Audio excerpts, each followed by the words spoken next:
اس لیے کہ بھارت کے ہندو کا یہ ڈکلیئرڈ آبجیکٹو ہے کہ اس زمین کو پاک کرنا ہے. یہ نجس ہے, یہ ملچ ہے مسلمان, اور ان کو یہاں سے ختم کر کے دم لینا ہے. دیو رس کا ابھی ایک سرکولر شائع ہو چکا ہے. تمام ہندو سماجی سیاسی تنظیموں کو اس نے یہ لیٹر بھیجا ہے, سرکولر بھیجا ہے کہ اب وقت آ گیا ہے کہ ہم کمر کس لیں کہ بھارت کی پاک سرزمین کو مسلمانوں کی نجاست سے ہمیں پاک کرنا ہے. بھارت کے عزائم صرف بھارت تک نہیں ہے. پراچین بھارت جس کے احیاء کا وہ خواب دیکھ رہے ہیں, اس میں افغانستان سے لے کر انڈونیشیا تک یہ تو ان کا ٹیریٹوریل کلیم ہے. جیسے گریٹر اسرائیل کا کلیم آپ کو معلوم ہے, اور جو گریٹر انڈیا ہے, مہابھارت افغانستان سمیت, افغانستان سے شروع ہو کر اور انڈونیشیا یہ تو انڈیا اس کے نام کا جز ہے. اس اعتبار سے یہ تو ٹیریٹوریل ایسپریشنز ہیں. جہاں تک ان کا تجارتی اور معاشی دباؤ ہے, وہ ایران اور عرب کو بھی اپنا حصہ سمجھتے ہیں, زون آف انفلوئنس سمجھتے ہیں. اور یہ زون آف انفلوئنس اب تقسیم ہوگا اسرائیل میں اور بھارت کے درمیان. ان کا گٹھ جوڑ جس تیزی سے بڑھ رہا ہے وہ آپ کے علم میں ہے.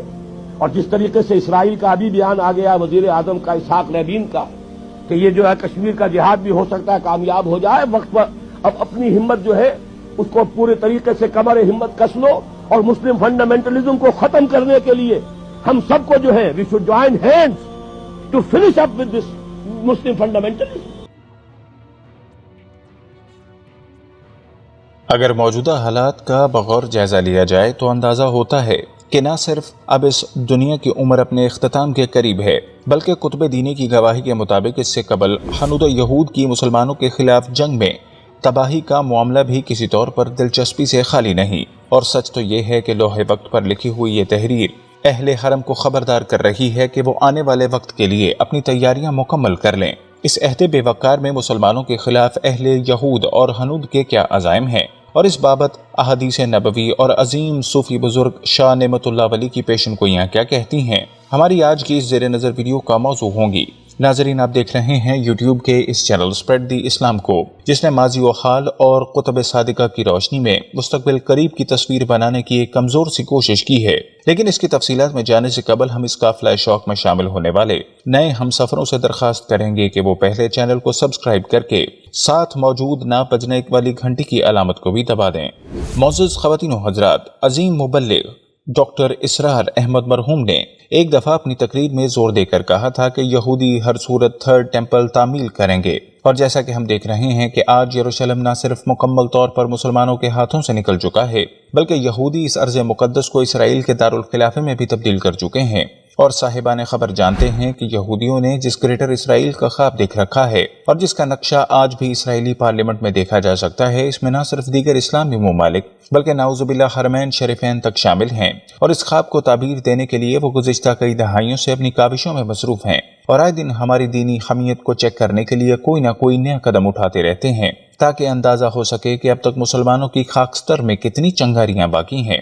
یہودیوں کے اعمال بد کی بدولت آخری دور میں ان کی تباہی کے متعلق قرآن و حدیث اور ان کی اپنی کتب میں کچھ اس طرح کی پیشن گوئیاں کی گئی ہیں, اور جب اعلان کیا تمہارے رب نے کہ ضرور مسلط کرتا رہے گا وہ بنی اسرائیل پر قیامت تک ایسے لوگ جو دیں گے ان کو بدترین عذاب, یقیناً تیرا رب جلد سزا دینے والا ہے اور یقیناً وہی بخشنے والا ہے. سورہ الاعراف آیت نمبر 167. یہودیوں کی پوری تاریخ اس حقیقت کی زندہ شہادت ہے, وہ ہر زمانے میں جہاں بھی رہے دوسروں کے محکوم اور غلام بن کر رہے. آئے دن ان پر ایسے حکمران مسلط ہوتے رہے جنہوں نے ان کو اپنے ظلم و ستم کا تختہ مشق بنائے رکھا. ہمارے زمانے میں جرمنی کے ہٹلر نے ان سے جو سلوک کیا وہ کسی سے پوشیدہ نہیں. اگر یہودیوں کو کسی جگہ عارضی طور پر امن و امان نصیب ہوا بھی اور ان کے برائے نام کوئی حکومت قائم ہوئی بھی, جیسے آج کل فلسطین کے علاقے میں اسرائیل ہے, تو وہ اپنے بلبوتے پر نہیں بلکہ سراسر دوسروں کے سہارے پر, اور ان کا اسرائیل میں یوں اکٹھے ہونا بھی قیامت کی نشانیوں میں سے ایک ہے. حدیث میں آتا ہے کہ قیامت اس وقت تک نہیں آئے گی جب تک مسلمان یہودیوں سے جنگ نہ کر لیں. چنانچہ اس لڑائی میں مسلمان تمام یہودیوں کو قتل کر دیں گے, یہاں تک کہ یہودی پتھر اور درخت کے پیچھے چھپ جائیں گے. تو پتھر اور درخت یوں کہے گا کہ اے مسلمان, اے اللہ کے بندے ادھر آ, میرے پیچھے یہودی چھپا بیٹھا ہے, اس کو مار ڈال. مگر غرقد نہیں کہے گا کیونکہ وہ یہودیوں کا درخت ہے. مسلم جلد نمبر 4. ان کی کتاب ایزاخیل میں ہے، پھر اللہ کہتا ہے کہ کیونکہ تم لوگ میرے نزدیک کھوٹے سکے ثابت ہوئے ہو، اس لیے تمہیں یروشلم میں جمع کروں گا جیسے لوگ سونا، چاندی، لوہا اور کانسی کو آگ میں ڈالنے کے لیے جمع کرتے ہیں، اسی طرح میں بھی تمہیں غصے اور غضب کے درمیان جمع کروں گا اور پھر تمہیں پگھلا دوں گا۔ میں تم پر اپنے غضب کی آگ بھڑکا دوں گا اور تم اس میں پگھل جاؤ گے، پھر تمہیں معلوم ہو جائے گا کہ تمہارے رب نے تمہارے اوپر اپنا غضب نازل کیا ہے۔ ناظرین گرامی، اب ذرا تھوڑی دیر کے لیے گریٹر بھارت پر بھی ایک تائرانہ نگاہ ڈالتے جائیں، جن کی زندگی کا مشن نہ صرف بر صغیر کے وجود کو بقول ان کے ملیج مسلمانوں کے وجود سے پاک کرنا ہے، بلکہ اس کی سرحدوں کو وسعت دیتے ہوئے افغانستان سمیت انڈونیشیا تک لے کر جانا ہے۔ اور اب ہر کھلی آنکھ مودی سرکار کی پالیسیوں کے تناظر میں واضح طور پر دیکھ سکتی ہے کہ متعصب ہندو کھلم کھلا اپنے اس مشن کی تکمیل کے کام پر شروع کر چکا ہے، جس کی تازہ ترین اور بدترین مثال بھارت میں منظور ہونے والا شہریت کا قانون ہے، جس کی بنیاد پر ہندوستان کو مسلمانوں کے وجود سے خالی کرنا ہے۔ لیکن اس سے قبل بھی گجراتی بدماش نے کشمیر میں تاریخ کا بدترین کرفیو لگا کر مسلمانوں کے ایمان کو پرکھنے کی کوشش کی ہے کہ اس تن مردہ میں ابھی کتنی جان باقی ہے اور وہ کس حد تک اپنے مسلمان بھائیوں کے لیے آواز بلند کر سکتا ہے، جبکہ شہید بابری مسجد کی جگہ رام مندر کی تعمیر بھی دراصل اسی لیبارٹری کا ایک مواد ہے، جہاں پر اہل حرم کے ایمان کو تولنے کی کوشش کی گئی ہے۔ اور ہم سب جانتے ہیں کہ 57 اسلامی ممالک میں سے کہیں بھی نہ تو ہمیں ایوبی جلالت کی جھلک نظر آئی اور نہ ہی کوئی بندہ صحرائی اس دست ظلم کو روکنے کے لیے سامنے آ سکا۔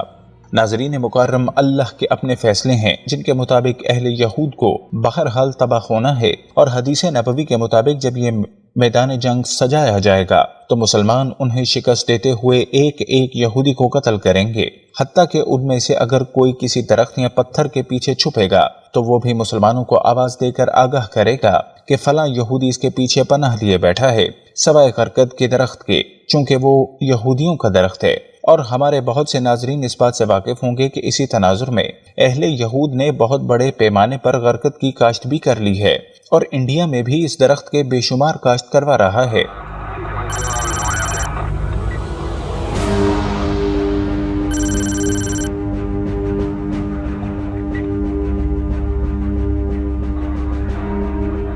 اور اب ذرا اس صوفی بزرگ کی پیشن گوئیاں بھی دیکھ لیں، جن کا کہا ہوا ایک ایک لفظ اب تک سچا ثابت ہو رہا ہے۔ حضرت شاہ نعمت اللہ ولی کے فارسی اشعار کے مطابق عید قرباں کے بعد ماہ محرم میں ہندوؤں کی شرارت کے جواب میں مسلمان غضبناک ہو جائیں گے، جس کے بعد ہندوستان کے تمام مسلمان انتہائی فیاضی کے ساتھ نہ صرف اس جہاد میں اپنی دولت خرچ کریں گے بلکہ اپنی جانوں کے ذریعے لشکر اسلام کو تقویت بھی پہنچائیں گے۔ اور یہی وقت ہوگا جب اللہ کا ایک دوست جو کہ قرآن کریم کے خصوصی علم سے سرفراز ہوگا اور علم جہاد بلند کرے گا، جس کی قیادت میں اللہ مسلمانوں کو فتح سے ہمکنار کرے گا۔ احادیث میں بھی اس کا نقشہ کچھ یوں بیان کیا گیا ہے۔ حضرت ابو ہریرہ سے مرفوع روایت ہے، جب کالے جھنڈے مشرق سے نکلیں گے تو ان کو کوئی چیز نہ روک سکے گی، حتیٰ کہ وہ ایلیا بیت المقدس میں نصب کر دیے جائیں گے۔ مسند احمد ترمذی۔ حضرت ابو ہریرہ رضی اللہ تعالیٰ عنہ سے روایت ہے کہ رسول صلی اللہ علیہ وسلم نے ہندوستان کا ذکر کرتے ہوئے فرمایا، تمہارا ایک لشکر ہندوستان سے جہاد کرے گا جس کو اللہ فتح دے گا۔ چنانچہ یہ لشکر ہند کے حکمرانوں کو زنجیروں اور ہتھکڑیوں میں جکڑ کر لائے گا۔ اللہ اس لشکر کے گناہوں کو معاف فرما دے گا۔ جب یہ لوگ واپس لوٹیں گے تو شام میں ابن مریم کو پائیں گے۔